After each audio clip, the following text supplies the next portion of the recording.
বৌমা, বলছিলাম কি, হঠাৎ করে কোমর একটু ব্যথা বেড়েছে। যদি কয়টা টাকা দিতে তাহলে ভালো দেখে একটা ডাক্তার দেখাইতাম। দেখুন বাবা, অযথা টাকা নষ্ট করার মতো টাকা আমার কাছে নাই।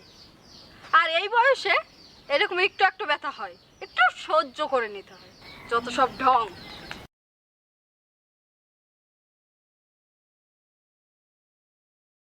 বৌমা, বৌমা, ও বৌমা। এই যে নিন।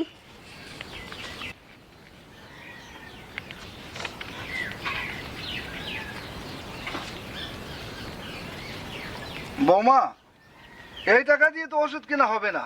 আপনি দেখছি আপনার ছেলেকে ফকির না বানিয়ে ছাড়বেন না। এত দামি ওষুধ না খেয়ে একটু কম দামি ওষুধ খেলেই তো হয়। যত সব।